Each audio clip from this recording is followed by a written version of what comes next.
Yeah. Let's kick it. Okay. Kick it. And your mom threw away your best porno mag. Okay. Dave from New Jersey, it's the SNL Nerds, the show where two comics from New Jersey nerd out over Saturday Night Live. I'm your co-host, John Trumbull. And I'm your co-host, Darren Patterson. And this week we are talking about the episode from February 9th, 2019, Season 44, Episode 12, Halsey hosting and musical guesting. Halsey hosting and musical guesting. Halsey hosting and Halsting. Halsting? What'd you say? I don't know. I thought you said Halsting. I probably did. Okay.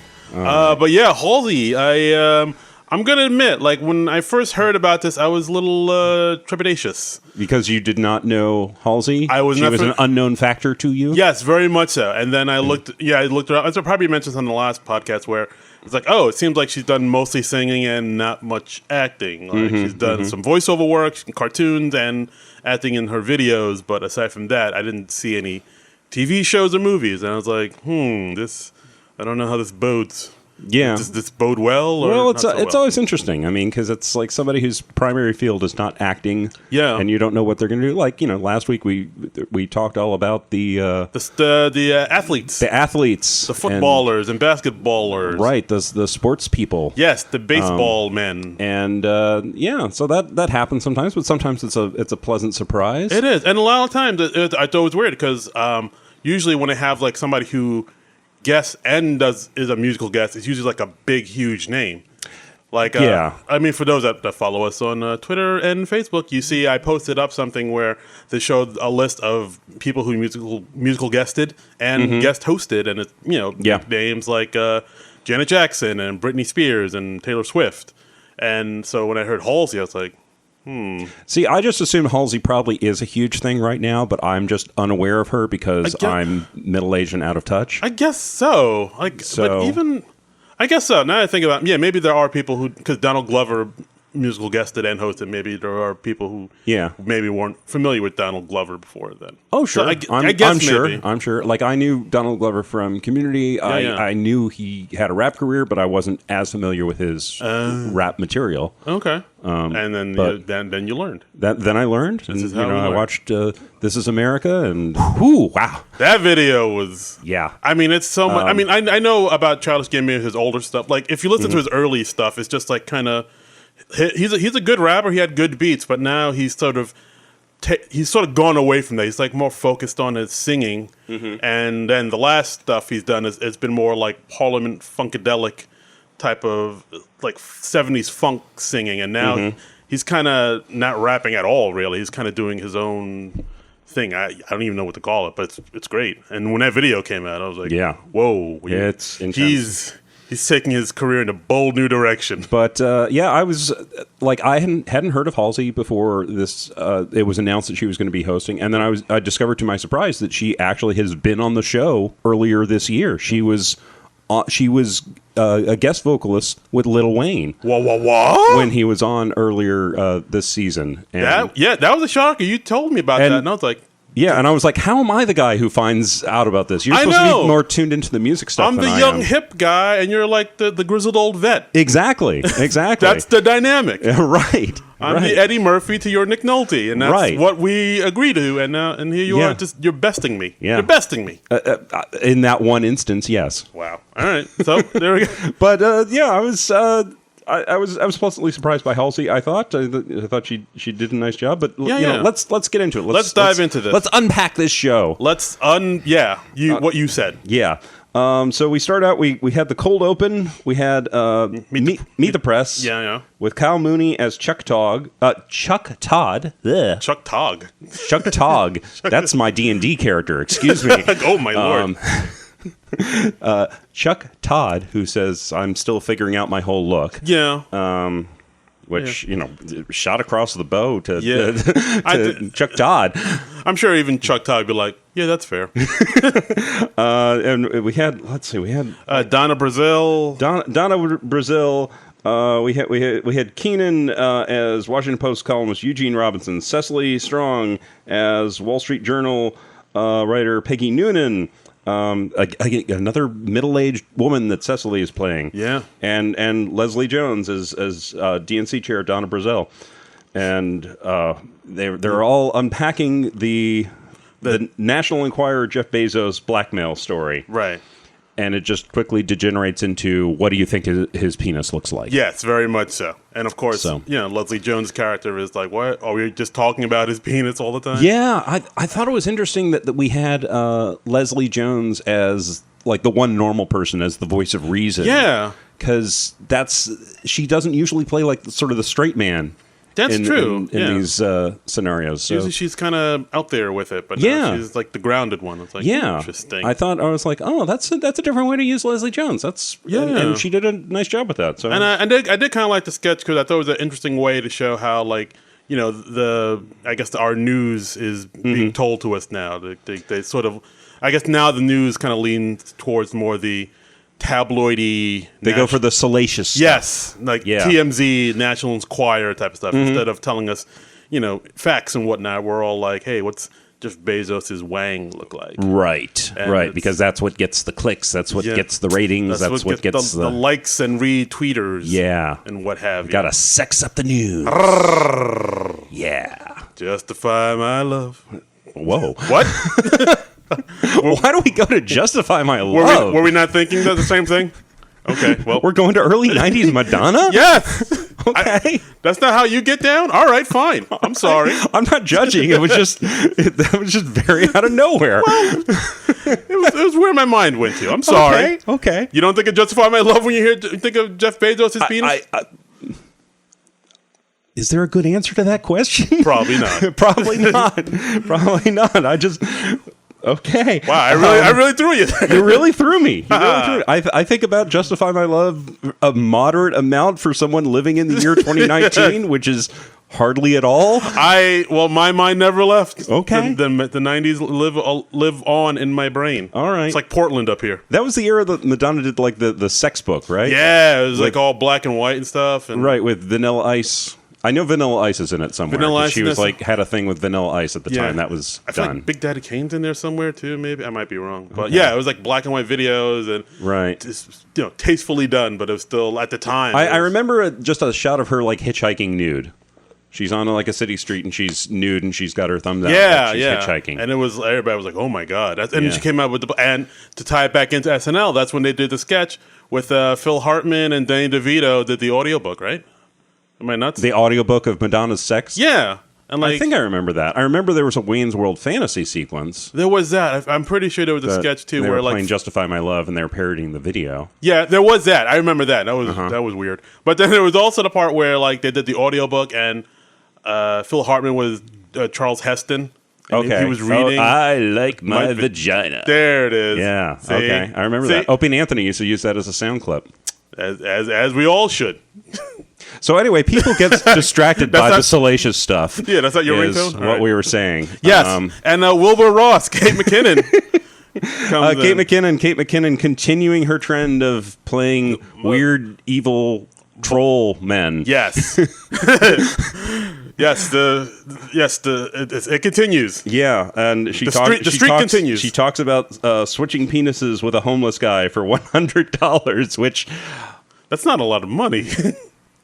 It would take more than that for you to switch your penis with a billionaire. I mean, I don't want to switch my penis with anybody. I'm happy with my penis, but but 100 is that's it seems low. That's like a Verizon bill. That's really low. But I mean, if you're homeless, that's a lot of money. I guess so. I'm speaking from my ivory tower. I hadn't thought about the logistics of this deal that much, but yeah, you have a good point. Well, start thinking about it. What's a good going price for a penis these days? I don't know. Well, I don't even know how to Google that. I wouldn't. Yeah, I'm not going to. I'm not going to. Big brother. And the very end, we had Adie Bryant showing up as acting Attorney General Matt Whitaker. Yes, another woman as dressing up as a dude. Impressive makeup job. Yeah, on her and on Kate in this episode. Absolutely, very extensive makeup. That's. Kudos to the SNL makeup department. They did a nice job. Here. And I mean, the opening I thought it was okay. It was pretty. I mean, there's something that they go to a lot, like a news segment where there's like the Fox News or MSNBC. They're always topical on the cold open. Yes, I mean, very it's always much so. something that's big in the news. That's true. But it's usually like a news segment, like if it's not something with Trump. Right. But yeah, I think the opening was okay. So yeah, it was good. They had a few good lines. We had I liked how that two of them had their own fake New York Post headlines. Yeah. And they actually mocked them up. I didn't think either one was as good as the actual New York Post headline of Bezos exposes Pecker. Yeah. But God, that's an actual newspaper. That's like, well, the New York Post is very, very good at what they do. Yeah, that is their brand. They go to what they go to. They're the headline people. They're the headline kings. But okay, so next we had the monologue with Halsey coming out. She made a joke. Her name was short for Halsey and Oatsy. Which, as a Hall & Oates fan, I appreciate that. Yes, yeah, that hit us where we live. Yeah, it's my wheelhouse. But I mean, the monologue was pretty simple, pretty. Yeah, not too much to say about this monologue. It just gave us our first impression of Halsey as a host or as a person, and she seems. To me, she seemed like a little like a cross between Pink and Katy Perry. I think, just in terms of her look or her. Yeah, no. Personality. A lot of people say that she reminds them of Pink. She definitely has that strong Pink vibe. Well, I mean, she's got the short hair and it's like the bright red color. So. Yeah, that's true. But even like the way she behaves and even looks a little bit, she's like a strong. She evokes Pink. Yeah, and she also said that she grew up in New Jersey. Yeah, New Jersey represent. Jersey strong. And she said when I was a kid, I was absolutely obsessed with SNL. And she admired all the women on the show. Now, she said she was obsessed with SNL, but she did not say that she was an SNL super nerd, unlike Jason Momoa. So I don't think we can count this as a plug for our podcast. Son of a bitch. So I mean, so close. So close. But I mean, disappointed in you, Halsey. We're just saying that. Like, we appreciate the jersey. I mean, because you're Jersey, we'll let it slide. Yeah. But just say nerds, SNL nerds. Yeah. Like just say I'm an SNL nerd. Yeah. How tough is that? You don't have to hide it, man. Yeah. It's okay. It's all right. That's okay. We are here for you. We accept you. We support you. Yes. So now, let's see. Next we had our first sketch. It was a film segment. Them Trumps. Them Trumps. A return of Them Trumps. Trumps. I was surprised they got this back.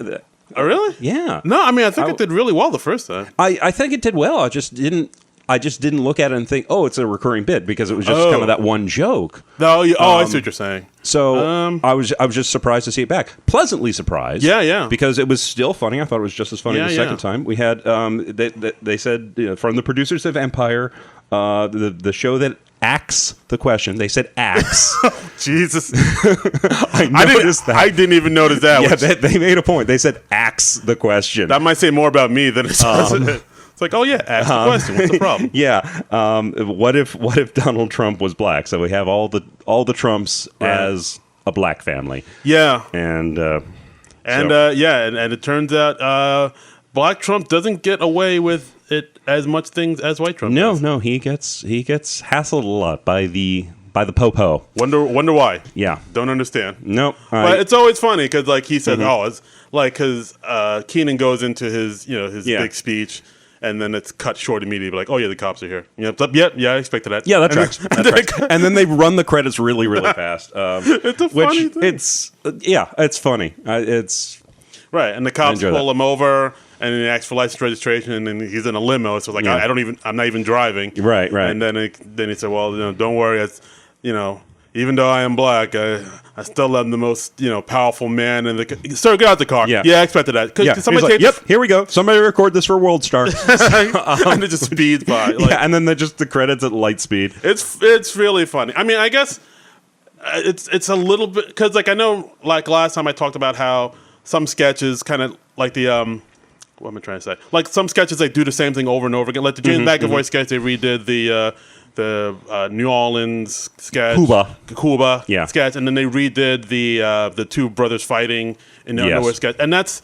I mean, you could say this is sort of the same thing, but it's not really because they're in different situations. And it's such a quick bit. I don't really mind it. I mean, if it's a 3 or 4 minute sketch, and it's essentially the same as a sketch we saw before, that bugs me. Right. If it's just like a quick 2 minute thing like this, that's fun. Yeah.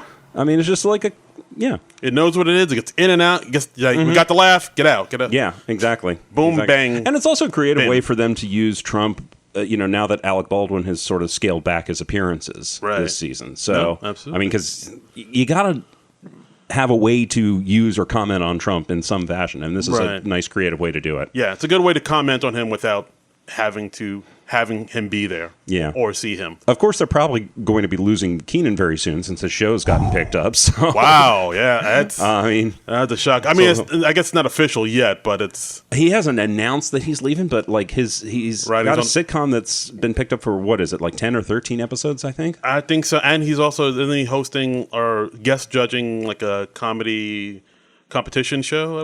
I hadn't heard that. Oh. So maybe I spoke out of turn. I don't know how he can be doing anything but leaving SNL. Yeah. Then. I mean, I remember like I think we tweeted it out. There was like some show on NBC where it's like a comedy competition show, kind of like. Well, that okay. I think I was mischaracterizing the show. That's the show that's been that picked is up the show. for. I thought he had like another show. I'm like, is he doing two shows? No, I was remembering it as a sitcom, but that was my error. You're right. It's like some comedy competition show where it's like him and like Jeff Foxworthy is a judge, and like Christy Teigen is a judge, and somebody else. And sure. So I was like, because it's a reality show, you have to have Christy Teigen in there. You're like legally required. Absolutely, so. It's just industry standard, right? So like, there's that. So I was like, I guess can he do this and this show? I don't see how you'd have time for both, but maybe if he's doing it during the summer hiatus or something, who knows? We'll keep you posted here at SNL Nerds. That's right.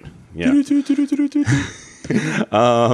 So next we had our first sketch, our first live sketch at the Virginia State Capitol, and Virginia's had an eventful week. Yeah.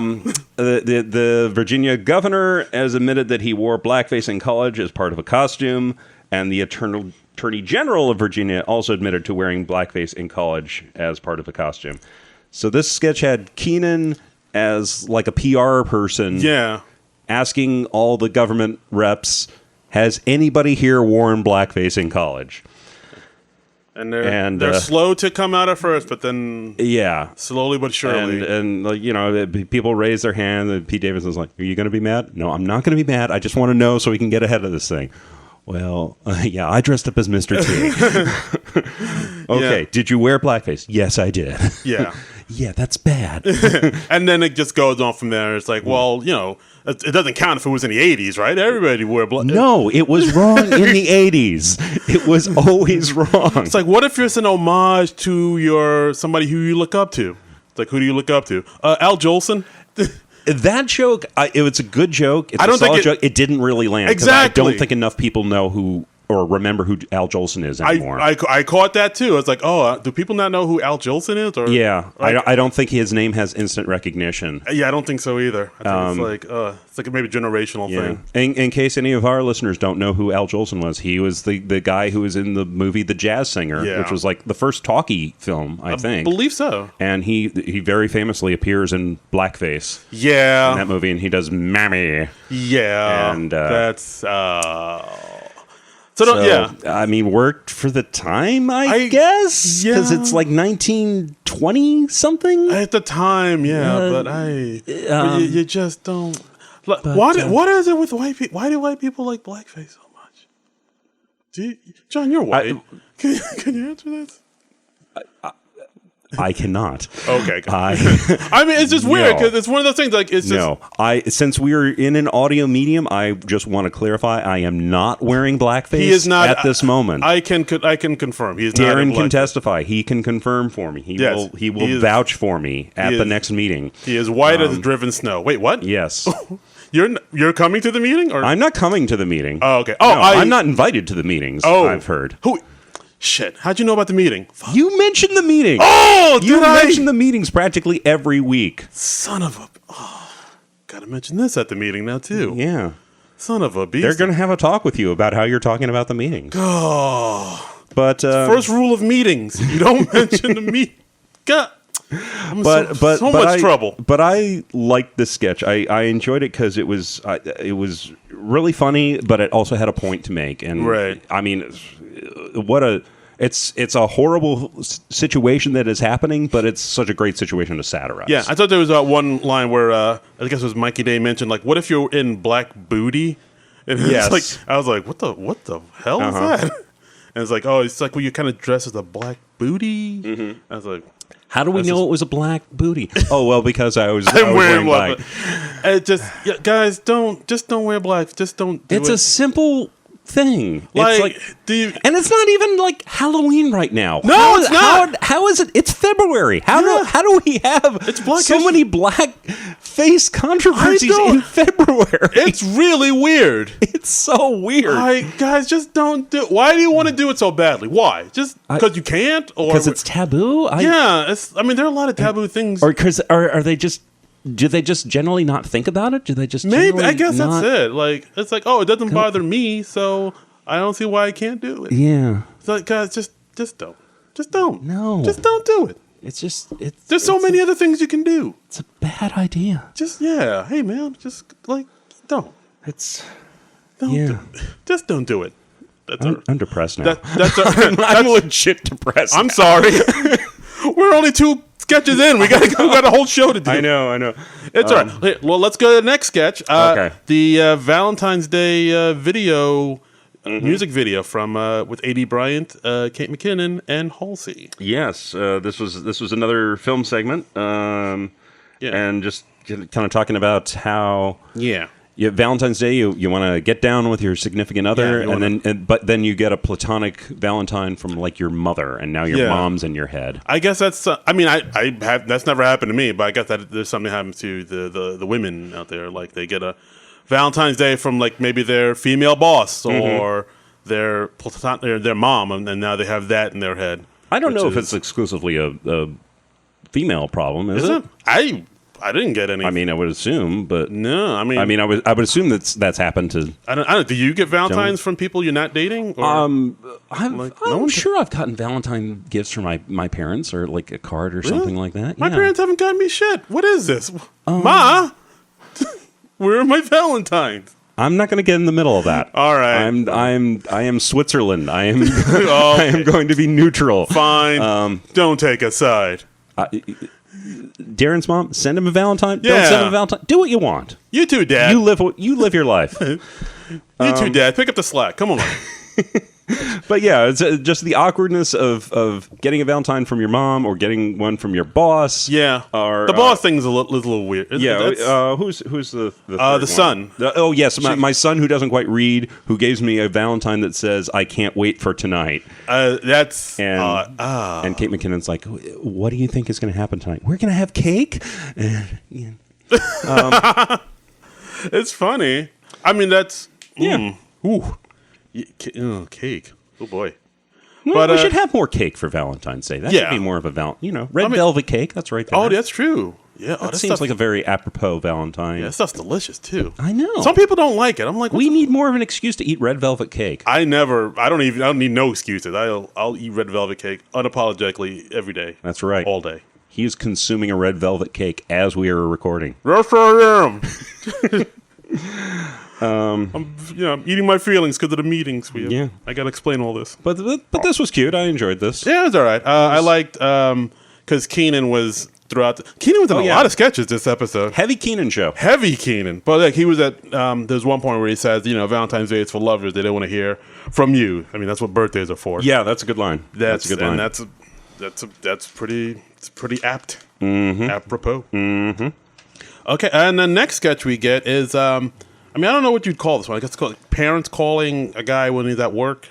That is what happened in the sketch. Yes. Okay, then that's what we'll call it. I don't know what the title is. I haven't looked at the YouTube feed today. But but it's basically this guy who's an architect showing some people he's working for, like some blueprints for some a building, and then while he's doing that, his parents call, and it goes odd. Yeah, it's an odd call from his parents, and it's Mikey Day. He's the architect. He's showing the clients Melissa Villaseñor and Chris Redd, and then his parents who are played by Beck Bennett and Halsey. And they were like, oh hey, we just wanted to make sure how that new grill was working for you because we love ours, and they're just mentioning all this huge information in passing, all this benign stuff, right? Like, oh yeah, I shattered my leg. in a million places. And then they just hang up. What? How did you shatter your leg? Oh, well, and Right. I like this. I think it hits on some parents. They have a tendency to just sort of drop major bits of news in passing like that. Well, but they're much more interested in your life. Yes, very much in the minutia of your life, and then and then they keep talking, and then at one point like they get upset with him, and it's like, all right, fine, we'll hang up, but just so you know, your mom got shot, right? And she just hangs up, like, wait, what? Mom got shot? And Mikey Day has to keep calling him back, and it gets to the point where his clients, Chris Red and Melissa Villasenor, they're invested in this, and they're like, no, we're all in this now. We gotta call back with you. We gotta find out what's going on. I mean, it was kind of a play on that Civil War.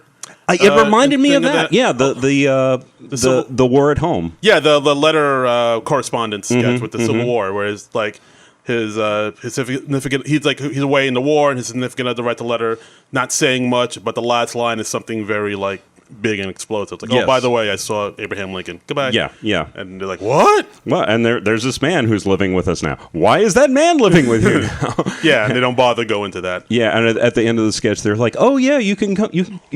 Mikey Day says, I'm flying down tomorrow to check up on you guys because his parents are like in traction. Yeah, basically. His mom broke her hand, and there's a hole in their house now because they want to build an elevator, but they decided not to install the elevator, so they fell down the hole. And so Mike is like, I'm coming over. And then say, oh, great, you can meet Roger. Who's Roger? Well, he's your identical twin who we gave up at birth. He's living with us now. And the sketch ends there.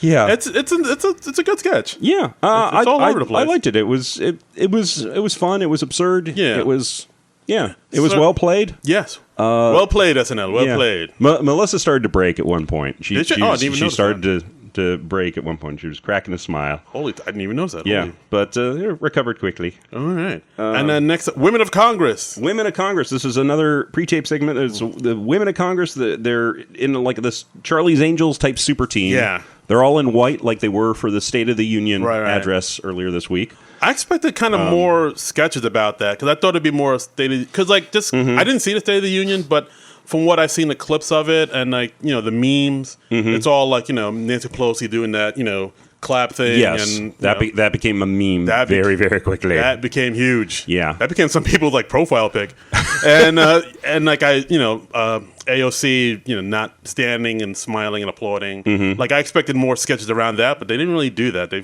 They kind of. I mean, I guess they put all that into this sketch here. Right. I mean, they had, like, everybody get an introduction, and there were, like, 8 different congresswomen. Right. So I'm not going to go through them all. But yeah, they use, like, all the women from this. They use, I guess they did. I didn't count, but, yeah, I'm sure that was, like, every woman they had on hand. Yeah. All hands on deck. And then it cuts to them in an office, Charlie's Angel style, and they have Trump on a speakerphone. And he's saying like, oh, well, since I took office, we have more women in Congress than ever before. And all the women go ballistic saying, you don't get to take credit for that. Which, That's something he would do. I didn't watch or listen to the State of the Union either. But when I heard that clip on the radio the next day, I was just like, what? How do you think you had anything to do with that except of that being in reaction to you? Anything that's good that happens, he did. Yeah. Anything that's bad, he didn't do and had nothing to do with it. I guess. That's how it works. And the sad part is that must work on somebody who has like a very shallow understanding of the news, or they only get their news from what he says. It's like, he said it, so that must be it. Yeah, I mean... And I don't need to look any further than into this thing because he said it and I agree with it, and the end. This justifies my worldview, therefore it must be true. No more learning needs to be done. Yeah, I like the idea of this. I love the idea of them being like this Charlie's Angels style super team. I feel like it's missing something, this sketch. It ended very abruptly, and because there were so many characters in the sketch, it took so long to introduce everybody. Right. It didn't really go anywhere after that. It didn't have a big enough payoff. I feel the same way. I felt like it was kind of leading to something big, but it was more build up, and the payoff was not as It was Yeah. all right, but wasn't as great. I felt Yeah. it was missing something. This was missing I something. mean, it was kind of like when they do like a Celebrity Family Feud thing. It just takes so damn long to introduce every damn character that by the time you get into the sketch, it's like it's half over. Yeah. So, I mean, there has to be a quicker way to get into it. But yeah. I don't know. I don't know. Yeah, maybe they could have just introduced the first few and then had the other people just there. I don't know. I don't know what you would do. Brainstorming like we work for SNL. I don't know. All right. But yeah, So I don't know. It was okay. And so then we had our first musical guesting. yes, From Halsey. with Halsey. Yeah, so I listened to some of her stuff beforehand. It's it's very like kind of pop, poppy pop music. It is actually a little bit like Pink now that I think about her. Oh, yeah? music. But I mean, she's a great singer. She does very well. Her she's first, got a good voice. Yeah. Her first number was like kind of a ballad. yeah, and it had that big dramatic thing in the back where like there was all the words in the background. Like, Yeah, it was. I cheated. Yeah, she had she was in sort of like it wasn't the usual SNL set. Yeah, it looked like a black box kind of thing a little And bit. it had like not quite graffiti, but it had words graphically on the walls. Yeah, it kind of looked like that No Doubt album cover. I think Hell Baby or Yeah Baby. Or It was very striking. I liked the visual of it. Yeah. It was a cool set. It's not bad. Yeah. Simple staging. She was just there, pretty much in the spotlight, and Yeah, just her. very much. I mean, but the second performance, I think that's the one everybody's kind of talking about a little bit more. Where do you want to talk about it now, or you want to talk about it later? Yeah. All right. So in her second performance, I thought this was pretty interesting. Is basically it's her kneeling in front of this huge canvas that's on the floor, or just huge piece of paper, and throughout her set, she's singing the song, but while she's singing, she's like painting. Yeah, something. On She's painting a face. Yeah, she's painting a face. She's painting like a portrait. Well, and like I thought that was really interesting. Like she was like actually painting while she was singing. And, and like they had the camera overhead to show that she was painting this huge face. So it was like, oh wow, all right. And it was pretty good. And it's like, and that's It was definitely sketched in on that canvas beforehand. Yes, So, absolutely. Yeah. Oh, you got to do that. That wasn't like freestyle. No. Yeah. I was looking and I was like, I can just barely make out the pencil lines. Oh, that's your illustrator side. Yeah, in. that's my art background. I was just like, there's no way she's painting that freehand. That's right. Because just for the time factor alone, you want to make sure you're making the right brushstroke. Yeah, absolutely. I mean, and plus, that's something like that. We have to time it just right. You have to paint because the song is only like 3 minutes long, so you have to get everything done within that 3 minutes. Exactly. That's like the time is of the essence. Yeah. It sounded like her second song. It sounded like it was pre-taped to me, like she was singing to a previously recorded track. I think she was. I know what you mean. It didn't sound like she was singing live. Yeah. All right. So maybe it's not. Now it's not as impressive. Thanks for taking the shine off of my... That was my feeling. I have nothing... I didn't research this. I don't have anything to back this up, but that's what it sounded like, and that's what it looked like to me. Yeah. But still, like, she's painting while, on live TV. That's... Yeah. Like Bob Ross in it. But but I mean, if she was lip syncing to a pre-recorded track, I was just like, well, why even have a mic? Why? I don't know. Like give off, Yeah. For appearances. I guess. Yeah. All right. Well, now let's bum me out. Thanks a lot, John. Well, we've each depressed each other so far in this show. So let's move on to Weekend Update. Weekend Update. This is always the shining point of the show, I think. I can't tell if that was sarcastic. No, it's not. That totally wasn't. I can understand. This is always a shining point of the show. After saying it and hearing it, I was like, oh, that kind of sounded snarky. But no, I really enjoyed the Weekend Update part. It sounded like you were saying that ironically. So you had our usual Weekend Update hosts. Jose and Chahey. I meant that. I did not mean that snarkily. And so many jokes about Ralph Northam, who is the blackface governor of Virginia. They went blackface heavy on this one. I mean, how could you it's not? kind of a comedian's dream in terms of stuff to write jokes about. But wow, so much about it. It was just so much. Again, so much blackface. And then, of course, Liam Neeson, and of course the blackface sweater thing that I think Gucci I hadn't heard that at all. I heard a little bit about that beforehand. The Gucci sweater, and they show a picture of the sweater, and it's like a turtleneck that some person had it pulled up over their mouth, and then it's open in the mouth, and there are like red lips just around the mouth hole, like and it's straight up Sambo. Like, it is really bad. How does anyone I don't know. think that is a good idea? I honestly think they just make that just so they can get some press, but it's not good press. But maybe any press is good press. I was flabbergasted by that. I missed that story completely. I'd heard about the Liam Neeson thing. The Liam Neeson thing is weird in itself. Happy Black History Month, everybody. Yeah. And so now, like, a lot of rappers are trying to boycott Gucci, which that's easy for me to do because I can't afford Gucci. Right. Now, if boycott something like Kohl's, that'd be, or Target, that'd be an issue. But they also talked about how there are calls on the governor of Virginia to resign. But the second in line for the governorship is embroiled in 2 sex scandals. And the third in line, who is the attorney general, has also done blackface. What is Virginia? What is going on down? Do I have to come back there? Do I have to come down there? For VA? Holy shit. Yeah, it is. Oh, God. We're really... I don't know what's real. I don't know what's going on anymore. It's Like, my note. I'm still on that Gucci Sambo sweater. My note just says, "Well, what the WTF was that?" Just WTF exclamation marks. Yes. That's the thing that happened, and oof. But then we had some segments. We had Melissa Villaseñor, right, belting out some Gaga songs, dressed up as Lady Gaga. She's got the blonde hair with the sort of dark roots, and she's in the all white outfit, and she's singing the song from the Star Is Born. Star Is Born, The Shallows, right. Yeah. And I'm glad that they see. I think I mentioned this a while ago, where they say, "Oh, they should give Melissa more time to sing," and she has a great voice.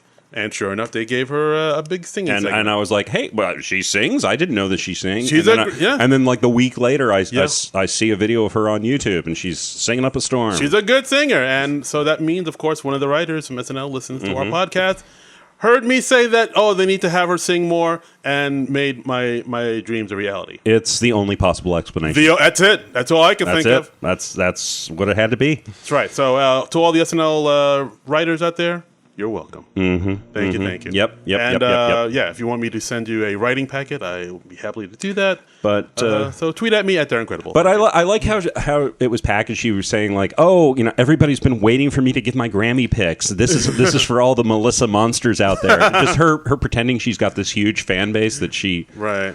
And not that Melissa Villaseñor does not have a fan base. But she's pretending that she was like this big social media influencer. The Melissa Monster's going to come after you, fella. I guess so. Tweet at John. But but I like that the way she built that up. Yeah, and Joseph's like, really? This isn't just about you trying to get your Lady Gaga impression on the show for weeks? And she's like, no, this is just how I dress. What are you talking about? Tell me something good. And her Gaga impression, it's a lot of hunched shoulders, a lot of sneering the like Elvis with the back issues. It did, yes. Elvis with back issues. Yeah, that's how you get. It's kind of a. There you go. And we had Kyle Mooney come on very quickly as Bradley Cooper's character from Star Is Born, with bearded and disheveled. And I haven't seen A Star Is Born. Have you? I have not. I wanted to, but I haven't seen it. It's getting like rapturous reviews. It's got nominated for some Oscars, and people love it. People say it's like kind of poppy and mainstream, but it's good. It's like a good way. Like, all right, the best way I can explain is like I listen to one of my podcasts I listen to is this JL Colvan. He's this comedian. I think he stopped doing it, but I don't care for comedians. Oh wow, it's gonna get awkward. Yeah. All right, but yeah, go on. I think he kind of stopped doing it, but he still does like podcasts and stuff. And he's a huge movie guy, and he said like A Star Is Born. It's kind of like going to like a high end restaurant, like not Chili's, but like a Cheesecake Factory, and it's Cheesecake Factory food, but it's the best Cheesecake Factory food. It's a good metaphor. That's a good way to say it. Like, it's a good metaphor. I like that metaphor. Or like, what's another restaurant? Like those high. There are no other restaurants. There is just the Cheesecake Factory. Cheesecake. Yeah, so it is for what Cheesecake Factory is. It's the best of Cheesecake Factory. Right. Best possible Cheesecake Factory it could be. It's not like a fancy steakhouse. It's not like Smith and Walensky's or whatever. Right. It's like a big fancy Sizzler. I guess. Right. That's the best steaks I've had. Okay. So so it's like that. But I definitely want to see it. I think it's coming out in video pretty soon. So I'm going to make me a trip to the library and rent me out a DVD. High roller. Yeah, this podcast pays pretty well. Yep. So swimming in the cheddar. Yeah. Hit up our Patreon, please. Next we had Mikey Day and Heidi Gardner as an Instagram couple. They have got a couples account on there. They're Nico and Bree, and they get into huge fights. I like this one too because I mean, if you like seeing couples fight in public, this was good. They both kind of hit on the things that couples do when they get into big fights. Like, oh my god, I didn't even say anything, like stuff like that, and like the way they were playing it up, I kind of dug. Yeah, and they're like equally obnoxious whether they're being affectionate or whether they're at each other's throats. Yes. So with like a lot of couples, I'm sure most everybody knows a couple like that. Yeah, it's very much. And like Mikey Day's character was like, I'm just nervous. I saw Halsey here, and she's like, oh, so now you all about Halsey, and like it's like stuff like that. I kind of like, yeah, I thought it was good. I thought it maybe went on a little longer than it needed to, but I'll give you that. Yeah. But good character work by both Mikey Day and Heidi Gardner. They have a nice chemistry together. I like those two together. I wouldn't be surprised if we see this come back again. It seems like it is like a recurring thing in the making. We're gonna see this like within like I'm gonna say 3 weeks. Okay, mark your calendar. So that's by the end of February, beginning of March. Yes, we're gonna see that again. Okay, right. All right. So that's my hot take, everybody. That's your hot take. Place your bets. So let's see. And then the next one, man who just bought a boat. Just bought a boat. Alex Moffat. He's done this before, I believe. Yes, numerous times. Yes. This character does not have a name, but he's a very kind of douche bro type of dude. How to score some Giny while staying on this side of the liney. Yes, very much so. That's what he was. He was ostensibly out there to like give dating advice or something. But but it quickly degenerates into jokes about how he's got a really, really small penis. Yes, very much so. It's like, yes, my penis is small. Yeah, like 1 inch erect and 3 inches flaccid. I like, and Joseph's like, wait, how is it shorter when it's erect? It gets shorter when it's erect. And like, and of course, it's just Alex Moffat quickly saying a lot of things like, "Oh, make sure she's legal. You can't spell Cupid without CID," and like a lot. I mean, it's just impressive at how he's like quickly able to say all these things, like all these like really, really gross. Alex Moffat is good at playing douche bros. That's his lane. He's good at it. He's good. Yeah. I know. I get a kick out of douche bros a little bit. So I watch Entourage a little bit. I'll admit it. Yeah. Douche bros can be entertaining. If you're not encountering them in life. You're encountering them in entertainment. Oh dear. And you have the option of turning them off. Yes. Oh dear or God. Muting them. I would never hang out with them. Dear God, no. No. No, I'd run the other way screaming. Yes. But like if to see them in like short bursts, you're like, oh, that's hilarious. Okay, let's watch something worthwhile now. Yes. Like that's what I like. Yes. Next we had a sketch that was at a karaoke bar. We had. This was Melissa Villasenor, again, heavy show for Melissa. Halsey and Cecily Strong as 3 college girls that are pledging a sorority. Yeah. And they're all singing the 4 non-blonde song, What's Up? Oh. People think it's What's Going On. It is not. It is not. The title of that song is What's Up because they did not want to mix it up with the Marvin Gaye What's Going On, I think. That's Let's Get It On. Oh, Let's Get It. No, wait. Yeah, let's get it on. Wait. Who is it? Who does What's Going On? Yeah, who did What's Going On? That's Marvin Gaye. What's Going On? Yeah. That's the other What's Going On. Okay. He did What's Going On and Let's Get It On. Wow, I just realized. He did a lot of on songs. He was on a lot of stuff. Wow. He was. Read into that what you will. You had me doubting my Marvin Gaye trivia, you bastard. I'm so sorry. I am so sorry. You bastard. Let's just take a step back. Let's all just calm down. We are going to have words. Oh, dear. But yeah, so this sketch, this must have happened to somebody at some point. It seems very specific. Yeah, I mean, they're singing this karaoke, and it's one of their challenges so that they can get into the sorority, and they're all in shirts for the sorority. They're the purple T-shirts, the Greek letters with the Greek letters for the sorority, and they're like cut up so that they're sort of fringed on the shoulders. Yeah, they're in pink tutus and knee socks. Yeah, and then they just had to do like horrible things to the men in the audience because like, oh, I'm sorry, this is for the sorority. Right, and they're not like sexy things like make out with a stranger or like the guys do a hoping. body shot. It's random stuff like, I'm going to call your dad and tell him you're a Scientologist. Or, sorry, it's for the pledge. Yeah, and she pours one woman pours hot coffee in the guy's lap. Right, and at one point. One woman says, "Oh, hey, I have to give you this parrot now. And you have to raise it as your own." And it's this macaw, a huge parrot, and you have to raise it. It's yours to take care of now, and it's huge. And it's racist. Yeah, she just. And she had to give this parrot to Pete Davidson. You could tell Pete Davidson was like a little freaked out by it. Yeah, too. the parrot, the macaw was not moving on to Pete Davidson's arm the way it's supposed to, and he just goes, "This bird sucks," and it cuts away from him, which is classic Pete. Yeah, it was a fun. Yeah, it was a short sketch too. It seemed like shorter than the rest. Mm-hmm. Yeah, like Kate McKinnon didn't have that much. She was in it for a little bit, but then they kind of I thought the sketch was gonna be about her, but then the sketch starts and it's Adie Bryant. She's like the host. She's singing the end of Joan Jett's "I Love Rock and Roll," and then she introduces Kate McKinnon. And I'm like, oh, this is going to be about Kate McKinnon's character. And she starts nervously, and I like wrote down her character name and the song she started singing, and then the sorority girls come on, and I'm like, oh, that doesn't matter at all. Bait and switch. Yeah, I just wrote that down for no reason. Nope. Yep. Nope. You just wasted some ink, my friend. Nope. So I thought that was a good. It was a quick sketch. It was like, okay. Quick. It was fun. It was absurd. It was it was SNL. The ladies sounded good. Yeah. Their voices blended well. Ladies sound real good. They sounded good. They looked good.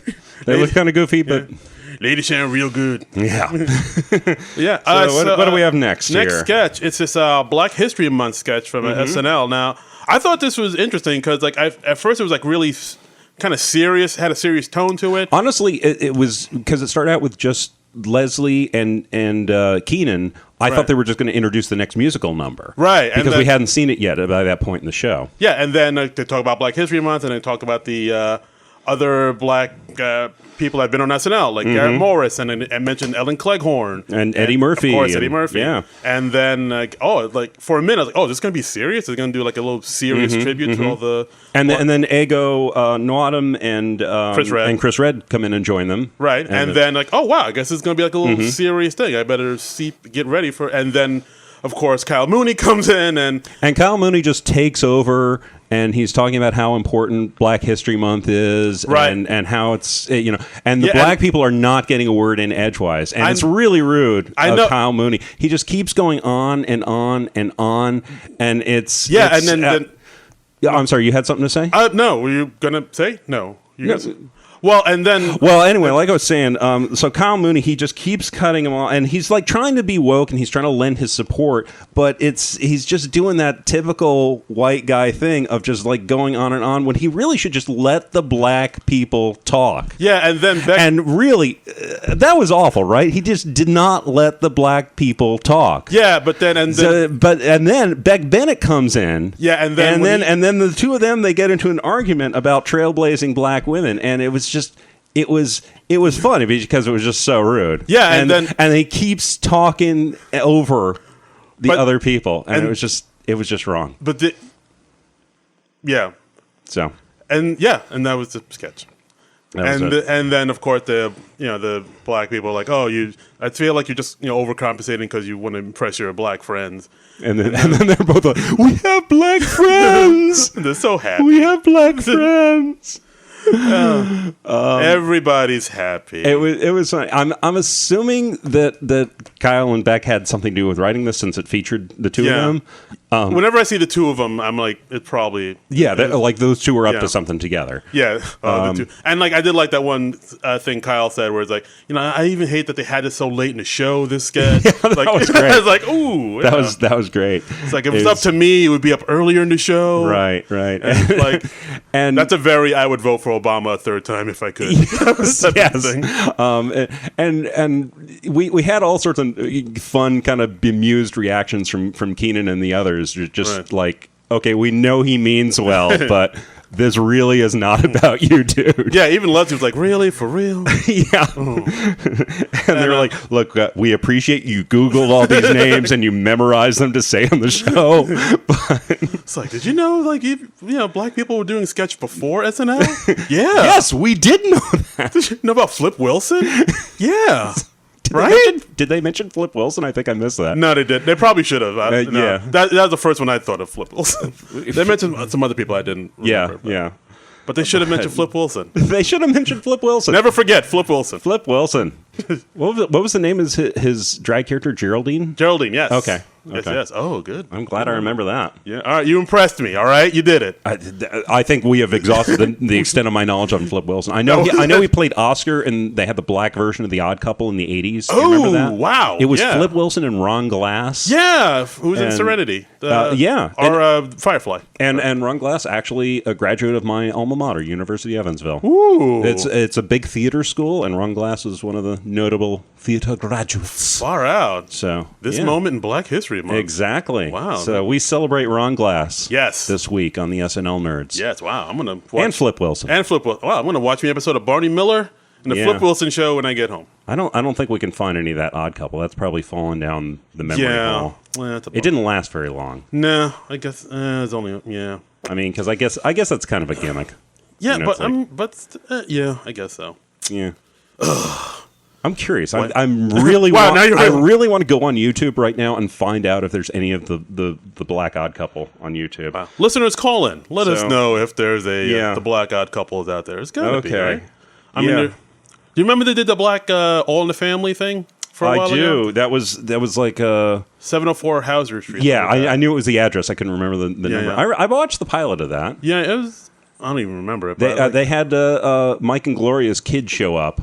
oh, really? And he's like, "Oh, is this the house I grew up in?" And then everybody's fighting, and then he's like, "Oh yeah, this is the house I grew up in." All right. Oh, wow. I vaguely remember that. That really didn't last long. Yeah, no, that was in and out real quick. I'm trying to think of any other black versions of something. There was the Black Honeymooners movie.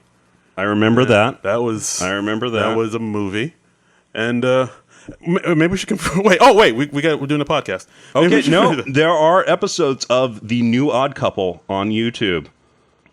Ooh, Yeah, we episode 1, The Ides of April. Episode 3, Francis Moves In. The New Odd Couple intro. Episode 6, The Do Car. Episode 5, Brother, Can You Spare a... It's cut off. I think that's Job. So wait, so it's full episodes on YouTube? full episodes. I have a feeling no one really cares if we're violating copyright on the new Odd Couple. Oh boy. So if you want to see Ron Glass with like an early '80s fro, where it's like kind of going over his ears, it's like half between like a fro and a mullet. It's it's very fascinating hair. The 80s were a wild time. They really were. It's like a Jerry curl type of soul glowy. It's early enough in the 80s that there's still like a bit of 70s in the hair, you know? So it's on its way to like Stoney Jackson, but not quite there. You can see in the thumbnail here. There we go. Oh, yes. See? I remember that. It's like going over his ears. You don't see that too much. Yeah, it's like a Kenny Powers type of deal. Yes. Yeah. Yes. It's like an early 80s Kenny Powers. The 80s were a wild time, man. All right. So when we're done, we are going to check out some episodes of the new Odd Couple on YouTube. We are going to boost those stats. Yes. We ask all of our listeners to please go on YouTube and I just searched for Black Odd Couple and this came up. Yeah. So for Black History Month, what's the new Odd Couple? We just want to really confuse the person who put up all these episodes. It's like, why am I getting such a boost in my stats? It's because of the SNL Nerds bump, baby. That's right. You are welcome. So, should we go back to talking about the show we're ostensibly here to talk about? Or? Yeah, well, that says a lot about the show that we're going off on Ego Vault. Yeah. All right, but yeah. So there's only two more. What?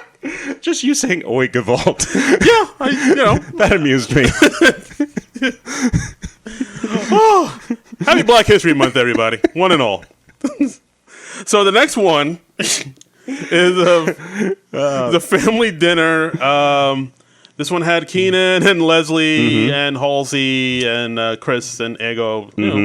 All the black characters again. Wow. I know. It's like sketches like this. They remind me. I'm like, oh yeah, SNL. We've got like 4 black regulars. Yeah, now. so let's use them all. That's got to be the most they've had in the show's history, right?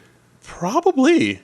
I don't think they've ever had that many black people all on at the same time before. Yeah. I'm trying to think other times, like when Jay Farrow was on. But yeah, like I guess when Jay was on, then somebody else wasn't. So well, let's see. Jay was on. I mean, Keenan was on, of course, at that time, and then Leslie came on, and yeah. Okay. Well, they've had 4 before, but they've never had more than 4. Yeah, it's never been more than this. Is peak. This is peak. It. This is big, people. Well, that's a good third of the cast. Yeah, I guess so. Because they probably have about a dozen people on the show now. Wow. It's practically in living color. How about that? In living color. Nice going, SNL. It's a big improvement over a few years ago. Nice. So we're doing it. Anyway. Family dinner. We learned that the father, he was laid off of his job. As a mailman. And now he's become a bit of a cam model who does stuff with his butt on camera. Yeah, he's on a site called Cam Fans Only. I did not Google that to find out if it was a real site. Don't. I don't think I want to. You get on the list, I'm sure. But I know usually, like, when you mention a website on a TV show, I think the studio has to buy that domain name just to make sure that it doesn't lead to anywhere heinous. Really? I know they did that on, like, How I Met Your Mother all the time. They had fun with that. I did not know that. But... All right, but yeah, so basically we find out is that the dad, who's an older man, does weird butt stuff for money. Yeah. And his kids are aghast, and as is his wife, until his wife learns about how much money he makes. Yes, and he's making like $100,000 a month. Yeah, I guess that's a thing. I guess people are making crazy bank from just, doing butt stuff on camera. I believe there is money in pornography on the internet. What? I know it's a radical thing to say. Since when? I think a lot of people enjoy watching the pornography on the internet.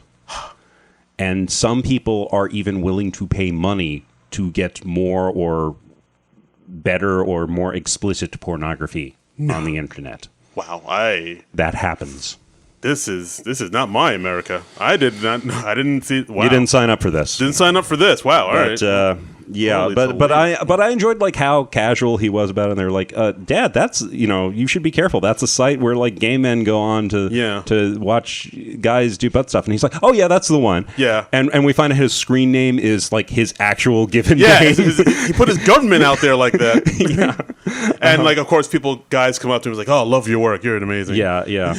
And I think my favorite line in the sketch was at one point the dad says, "I could be on Ellen," and Chris Redd just says, "Ellen don't do nasty, Dad." Which I don't know if it was the line or if I just really loved Chris Redd's read of it, but it was just it really hit me in the right place. Ellen don't do nasty. Ellen don't do nasty, Dad. It's a good line. It's a good line. So yeah, and it ended kind of quickly too. Nice, okay, little sketch. Yeah, it was a nice. I like when as you get closer and closer to 1 a.m. That's when they bring out the really weird stuff. Yeah, and here, this is probably a sketch they couldn't put any earlier because it. Is I can't imagine. It's talking about sex stuff. Yeah. So. Buttholes. Yeah. And what? I'm sure the NBC standards and practices people were like, you can do that, but only after 12:30. Yeah. So, then you can talk about all the buttholes you want. Yeah, that's right. Mm-hmm. And then the final one was this sketch. There were filming an episode of Riverdale, the season finale of Riverdale. Yeah, which is a huge hit with Archie Comics characters getting all sexed up. Yeah, I know a ton of people like it because it's just so, I guess, salacious. I don't know. Because I used to read like tons of Archie comics back in the day. I was a huge Archie comics fan, and like I'm a purist. Like I don't want to see Archie in that light. I don't want to see Jughead getting it on. Yeah, like I don't need to see that. Jughead, he eats burgers and runs away from Big Ethel. That's what he does. That's right. I don't need to see him get down like that. And it started with I know the show started with like Archie having an illicit affair with Ms. Grundy. Who was much younger in this. She's like a young hot Ms. Grundy. Yeah, and I don't know why my voice went so gravelly. Yeah, that's not. I suddenly turned into Harvey Firestein. Is that your hot voice? I don't know. Hey there, big fella. I don't know. The young hot Ms. Grundy. Hey there, sailor. Buy a girl a drink.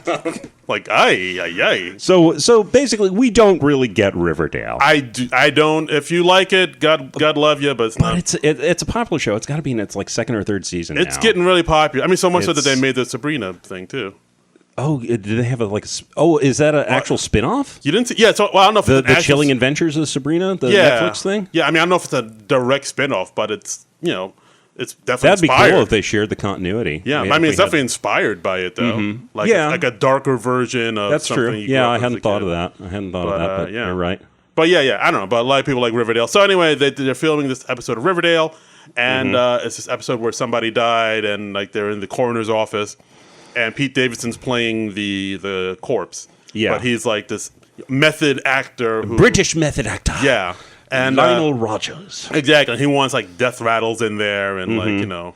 Like, He says he's insisted the corpse would make noises because he would be expelling gases because he's been dead for 2 or 3 days. and like thrash around a bit. Yes. And yes. I thought this was interesting. Like, this is, I don't know, like I thought this is like some of the, I don't want to say, well, I guess impressive. Like, this is like some of the most acting I've seen Pete Davidson really do. It's some decent character work from Pete Davidson. Because like usually he does the SNL, I mean the Weekend Update desk stuff. Right. And he offends somebody, and then he Yeah. comes on a week or two later to apologize for offending somebody. Yes, that's his MO. And then a week or two later, the cycle repeats again. Yes, the circle of life. Yeah. And then he also does like, I mean, in sketches, he has like a few lines here and there and kind of gets in and gets out. But this one, he was like the main. He's the center of the sketch. He's the center of the sketch. And I mean, I'm sure he's done it before in the past, but like, I mean, this is like one of the main times he's done it. And but I think he kind of pulled it off. I was like, oh, he can do stuff. Yeah. I mean, I know it only took a couple of years to be on the show, but I he know did it. it's interesting this season. We're seeing people like Pete Davidson and Leslie Jones. They're doing a little more character work. They're stepping out of the comfort zones a little bit. Yeah, and very much so. They're integrating into the sketch comedy a little more, and it's really cool to see. Yeah, I mean, I think because like in the beginning, when we started this podcast, we were both kind of, had our issues with Leslie Jones and Pete Davidson. They seemed like very one note. Yes. So the fact that they're branching out and doing other things and like getting bigger and getting more of a chance to like show what they can really do, and even stepping out of their comfort zone, like you said, is like, oh, all right, there you go. And it's amazing that this is happening like a few seasons into their run on the show. Yeah, I mean, usually that happens like early. Like usually they have like a cast member that can like do everything. But like, you know, it took them a while to sort of find their footing and get comfortable enough to do bigger things, or maybe they just weren't getting the writing, getting roles written for them in the same way. But now that they're doing bigger and better things and getting, roles written for them that kind of want them to. I don't know what I'm trying to say. Okay. I'm just babbling at this point. You guys know what I'm trying to say. But it's kind of weird on the job training where you're like literally learning how to be a sketch comedian on national television. That is weird. Like usually you're supposed to come in with those tools. Yeah, but I would much prefer people to come in with those chops already and hit the ground running for the show the way. I think Kate McKinnon more or less hit the ground running. Yeah, absolutely. I think she showed what she could do very, very quickly, and very quickly became one of the big people on the show. Like Cecily Strong, I think did it. Bill Hader did it. Yeah, like a lot of people just like already come in knowing what their strengths and weaknesses are, and they're just ready to go. Yeah, and I think that usually happens when they hire people out of, like, say, Second City or the world of people who are already doing sketch comedy. Groundlings and whatnot. Right. And if it's somebody who's, like, coming up from the writer's room or coming up from the world of stand-up, it takes a little longer. Right. Oh, that makes sense. Yeah. So, I mean, I thought Pete did some really good acting. He said, he lived in a morgue for 3 months to prepare for this role. Yeah, this wasn't one of my favorite sketches of the night, but I thought it was good enough. Yeah. It was all right. Yeah, it was all right. It was all right. It was good. And but I mean, I just like it for the fact that Pete was like, he's playing it up. He's like, and he had that Rudolph sketch earlier this year in the Jason Momoa the Rudolph show. sketch. Yeah. So I was like, go look at you, Pete. Pete and Leslie have been real surprises for me for this season. I was really not expecting to change my opinions on them much, and I've been pleasantly surprised by both of them. Yeah, look at see, changing lives. Yeah, that's right. Not bad. And that's pretty much the show. That was the show. I thought this was a solid show. I thought this was one of the better ones of the season. I'll give you that. I thought Halsey did a nice job. Halsey was like I said in the beginning, like I was iffy on Halsey. I was like, can she do this? And sure enough, she can. She seemed game for every sketch she was in. She did a nice voice in the sketch where the parents were calling Mikey Day's architect character. She did a really nice sort of nasal mom voice. Yeah. And she's a great singer. And it's like, all right, good voice, huh? Half decent painter, from what I could see. Half decent painter. Yeah. Look at us learning. Wow. we're learning about new people. All right, our eyes are open, man. I know. Our minds are being opened. Yeah, our lives are changed. And, A gigantic vista is open to us now. Yes. What? I don't know. I wanted to get poetic. That sounded pornographic. We're not on the cam site. Oh, you beat me to it, son of a so and so. That's later. That's later. Just a fun, my love. Oh, as we bring it full circle back to early '90s Madonna. Hot damn. But this was a good sketch. I thought it was one of the better ones of the season. I would put it in the top tier of the. I would too. I think it was a good sketch, good sketch, good show, and it was happily pleasantly surprised. So let's see. So the next show we got coming up, we got Don Cheadle and Gary Clark Jr. Yes, I'm looking forward to this one. Don Cheadle, of course, everybody knows. We love the Don Cheadle here. We love the Cheeds. The very first show that Darren and I co-hosted together, the first stand-up show. Don Cheadle was on it. We ended up somehow going on this huge tangent about Don Cheadle. I don't even remember how we got started on this. But it ended with us chanting Don Cheadle rocks to the audience. We led the audience in a chant of Don Cheadle rocks. Yeah, now that John, somehow that was put out into the ethos, and now Don Cheadle is hosting the SNL episode that we will be talking about next week. Is it egocentric that every time anything like tangentially related to something we've discussed on this podcast comes up on SNL, we just immediately take credit for it? Yep. Okay. Yeah. Very Trumpian. Everything is all about us. Yep. It just sounds super egotistical. I just realized. If the president can do it, why can't we? But Gary Clark Jr., you said you weren't familiar with. I am before. Not. But for those that aren't, he's a really good musician. He's been around, I think, since 2011, 2012. He's like he kind of plays like bluesy soul rock. Like people say he has like a Hendrix vibe to him because he's the black guy that plays guitar. But he's like has a very cool retro sound, like music you'd hear in a restaurant that serves barbecue. Like that type of music he does. Okay, what a great description. Yeah. So if you're into that at all, like I could go for hearing a little barbecue music next week. Yeah. So get some brisket. Get some BBQ next week for the show. Oh, get some pulled pork and some mac and cheese and enjoy. I'm kind of craving that now. Oh damn it! Now that I said it, I'm like, I'd love some pulled pork. All right, starving. But I actually enjoy his music quite a bit, and he's a great guitarist, great singer. So I'm actually looking forward to this episode. I think it's going to be really good. I'm looking forward to seeing what Don Cheadle is going to do. I don't believe he's hosted before, so it's going to be fun. He has not, but he has like good comedic timing. He hasn't done too many comedies. Of course, we all know him from the Avengers movies and Boogie Nights, and Ocean's 11. He's probably there to promote the Showtime show he's on now, Black Monday. Oh right, and, Paul Scheer's on that. Paul Scheer, the dude that was in the TV show Girls, whose name I can't remember. I think Andrew Reynolds. That's okay. That's him. The guy who did Book of Mormon, right? Yes. Him. Yeah. That's Andrew Reynolds. And Regina Hall, I believe. Good cast. Yeah, it's a good cast, and he's a good act. He's got comedic chops, so I'm looking forward to this. Yep. Very much so. And so that's our episode. That is our episode. We should mention before we go, we did get another review on iTunes. I have it up here. It's from Little Verklempt. This is a friend of yours. Yes, right? Comedian Allison Klemp. Thank you so much. Check her out, guys. She the headline is great podcast and gives us 5 stars. Thank you very much. Hey. Says Darren and John are so funny, and this podcast is essential listening for any fans of SNL. Keep up the great work, guys. Essential listening. So thank you very much. And the great work we will keep up. That's right. So anything to plug? Anything on your end? What do you got? No, I can't think of anything at the moment. I had like a really, really busy weekend. I somehow through no special effort of my own, I agreed to do like 5 different things this weekend, which is more than I've done in the last month. It's Friday. I went into the city. I saw our friend Kevin Dabrowski. He recorded his first comedy album. Oh, shout out to Kevin D. Yeah, and Kevy D. He did 2 shows at the New York Comedy Club. Did a great job. Ooh. I don't know when the album is due to come out. I don't know if Kevin knows when it's due to come out. TBD.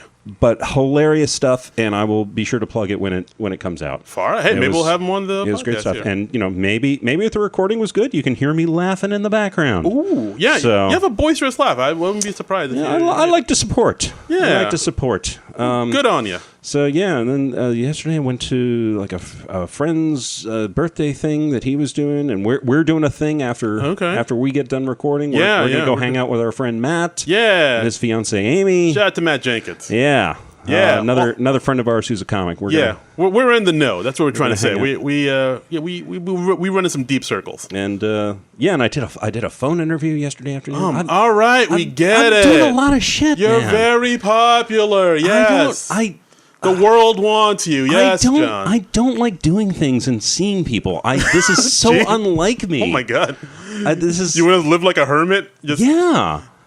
That's my comfort zone, man. I'm Howard Hughes, just peeing in jars. Yes, absolutely. That sounds wonderful. That's what I want. That's all I want. Long yellow fingernails and peeing in jars. Right, letting my beard grow. That's all anybody wants. Watching Ice Station Zebra 10 million times. It's a good movie. That's the dream. That's the dream. Oh my god. That's the dream. Not touching doorknobs because I'm afraid of the germs. Yeah. So you don't have anything to promote? Is that I don't. I don't. But you can follow me and hear more of this insanity on my Twitter at Trumbull Comic. And you can follow me on Instagram and Twitter at Darren Credible. And if you're in Jersey, you can come see me at the Crockpot Comedy Show at Pet Shop in Jersey City on February 13th. And I'll be hosting for Kevin Downey Jr. on February 28th at Paisanos in Rutherford, New Jersey. All that info is on my website, Darren Credible, Darin Credible. And you can follow the show Twitter account at SNL Nerds Show. Yeah. And we also have the Facebook page, SNL Nerds. So please contact us on either one of those and let us know what you thought of this episode of SNL, this episode of the podcast. Yeah. And the Patreon. Donate to the Patreon, too. Non-Productive.com. Give us money. Money. Money.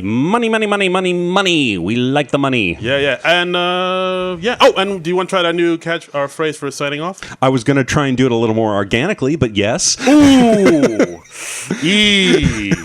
Yes. We discussed that we didn't have like a good solid sign off for the podcast. Yes. We tend to just peter out. And and then Darren puts the music over it, and it's a weird ending. But so we wanted to try something. We discussed something. Yeah. Well, Frank puts the music. I don't do anything. Yeah. Did I say you put the music? Yeah. In? Oh. But it's all Frank. Hey, Frank. Hey, Frank. Frank Hablowery, our long-suffering producer, who's just like, wrap it up already. He's going wrap it up. He's not even in the room, and we can see him just turning his finger around. We feel his hot breath on our necks. So that's the show, and we are out of here. This has been a non-productive media presentation. Executive producer Frank Hablowy.